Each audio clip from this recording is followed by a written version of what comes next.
Hello, I'm Beverley Glock and I'm getting ready for Christmas with the help of my beautiful KitchenAid. She's called Ruby because I think that every KitchenAid should have a name, and she matches my lipstick and my frock. How cool is that? So Stollen. Now Stollen is a European yeasted bread. It's a sweet bread and it's covered in icing sugar. Now this is lovely to make for Christmas. You can make lots of batches of this. Once it's cooked you can freeze it, take it out for Christmas or even for New Year and just warm it up and ice it just after it's cooling down. Fabulous. If you're looking for some other wonderful Christmas presents, I have a new app called Cupcakes, Muffins and Afternoon Tea. There's over 60 fabulous recipes, all with video content to show you how to cream, how to do royal icing, lots and lots of hints and tips. So if you know anybody who's getting an iPad for Christmas or who's already got an iPad, give them my app. It's only £2.99 and it's brilliant. So on to Stollen. We're going to get Ruby working hard this morning with the dough hook. And there are two stages to this. The first stage is into the bowl. We're going to put in 225 grams of strong white plain flour. So the kind of flour that you'd use for bread making. This is a sweet dough. So we've got 15 grams of caster sugar, 1 teaspoon or 1 sachet of dried yeast. It is quite a lot of yeast to the quantity of flour, but that's because it's got lots and lots of dried fruit, so it needs a bit of warmth. 1 egg, 15 grams of melted butter, give it a lovely rich flavour, and 90 mils of warm milk. Now the easiest way to measure out 90 mils of milk is to actually weigh it, because liquid weighs the same as grams if you put it on a pair of scales. That goes in. I'm just going to set this to knead for about 5 minutes until it's nice and smooth and sticky. So time to go put the kettle on.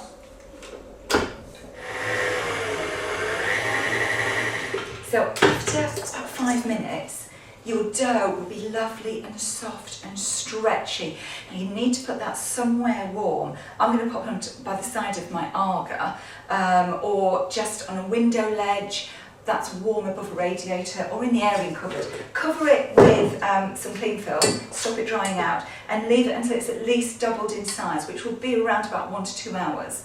And in the meantime, I've made up my dried fruit mix. And in here I've got 50 grams each of currants, raisins and sultanas, and 50 grams of mixed peel. I've also popped in there 50 grams of ground almonds. Now this dish isn't suitable for people who have nut allergies. This has got ground almonds in it, and you're going to put marzipan through the middle of the Stollen. And that will be soaking in 3 tablespoons of rum. Which will just infuse with all the fruit. And the only other thing I'm going to do with that is add in the grated zest of half a lemon and half an orange. Now the zest is the very, very outside, so the really, really bright, shiny bit of your orange and lemon. Try and get unwaxed oranges and lemons if you can, and always give them a good wash. And just very gently pull the grater over the top. Just underneath the skin is a much paler coloured pith. Now that's really bitter, you don't want to get that in. You just want the very, very outside. And already, oh, that smells gorgeous. This will get your kitchen smelling amazing. So just stir that in. Again, cover both of them with cling film and leave them for a couple of hours. So after an hour and a half, can you see what the difference is? It's really fluffed up, it's risen, and it's full of gorgeous bubbles of air, which will give that lovely light texture.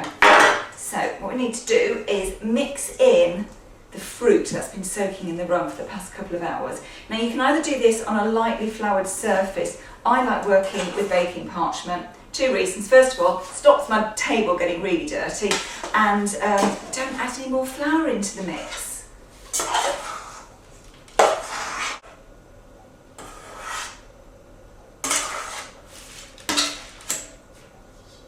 So to flatten this out, just dip your fingers in a little flour. That's what you're not going to add extra flour to this, but it will just stop your hands from sticking. Stretch your dough out. Use a rolling pin if you want. But now the fun starts, because onto the top of here, you're going to add your dried fruit and your ground almonds, and then you've got to mix it. It will go everywhere, but don't worry, because this is half the fun. Just keep mixing. You'll start to think that it's never going to go and it's just going to keep trying to escape, but it'll be fine, and believe me, it will go. So just knead all that gorgeous fruit and the ground almonds back into your bread. And even though you've done most of this in the mixer, there's nothing that beats kneading your own bread dough. It really makes you feel like you've put the effort in and made it yourself. Look, so that hasn't taken long at all. And any escapees, just squish them into the dough, and you're going to pop that back in the bowl, cover it with cling film and put it somewhere warm for another couple of hours until it proves. 2 hours later, it's doubled in size and it's lovely and soft. Now we're on to the final straight, putting it together and then cooking it. Now you have to make the decision whether you want one big Stollen or whether you want to do little ones. I think I'm going to do 2 little ones, because then I can give them as presents for Christmas, or I could give one for a present for Christmas, freeze one and keep it for myself because I love Stollen. So with each one of these, press them out with your hands until they are a rough rectangle in shape. Try and make sure that they're both the same size, roughly. And the marzipan. 100 grams of marzipan in total, so I'm going to split this in 2 because I'm making 2 little ones. So it's around about 50 grams, and then roll the marzipan into a sausage shape about the same length as your Stollen, and then just pop that in the middle. Roll them over so that the seam is underneath. Now, I'm going to brush these with a little bit of egg to give them a beautiful glaze. This is just a bit of beaten egg, and then these need to be transferred to a greased baking tray covered with cling film and put somewhere warm for another hour. See, it does take a while to do this, but you know what, this is a great recipe to do if you've got a Sunday before Christmas. You know, use the Sunday that maybe you're decorating the Christmas tree, or even in the holidays when you've finished work, and then just make them as a big batch, because they do freeze brilliantly when they're cooked. There you go. So the Stollen have now doubled in size and they're ready to be cooked. Preheat your oven to gas mark 6, 200 degrees, or in an Aga. I do it in the roasting oven. Give them one final quick glaze with some beaten egg, and they are ready to go in. The smaller ones should take around about 15 to 20 minutes. If you're doing it in an Aga, they do cook very quickly, so check them after about 8 or 10 minutes. My Stollen have now been cooling, and oh, they're just gorgeous. I love Stollen. It's just that marzipan in the middle, it's fabulous. You see how shiny they are from that egg glaze. Now to ice them, pop them over either some kitchen roll, or this is some baking parchment. This is to catch the drips, otherwise you will be taking icing off your table for weeks. Just normal boring icing sugar. We're just going to make up some glacé icing with some water. If you wanted to, you could add some lemon juice to the icing. I'm just going to keep this really plain and simple. I don't think it needs anything else. So just mix that round. You want it a little bit thick, not too thin, otherwise it will just run off your Stollen.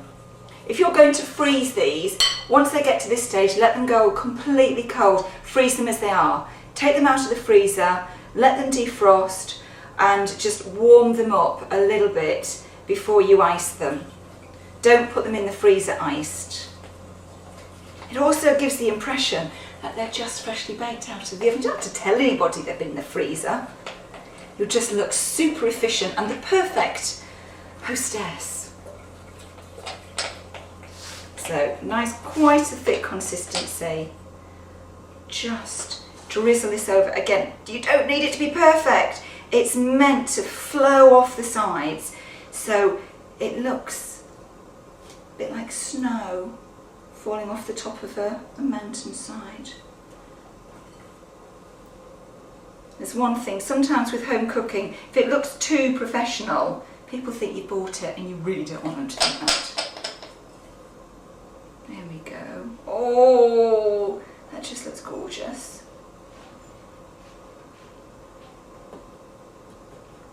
If you're giving this to somebody as a present, let the glacé icing set and then just wrap this up in some cellar wrap and tie it with a ribbon. Gorgeous, fabulous present, but also absolutely delicious to eat and share over Christmas. There you go.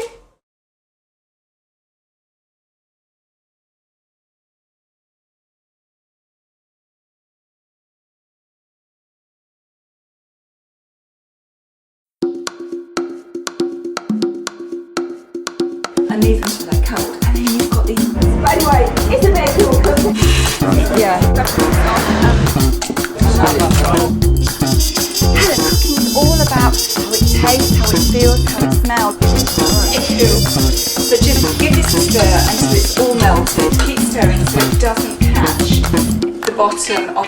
If the mixture comes straight off the bowl, then you've creamed it sufficiently. If it doesn't, stir it. Just like that. Perfect.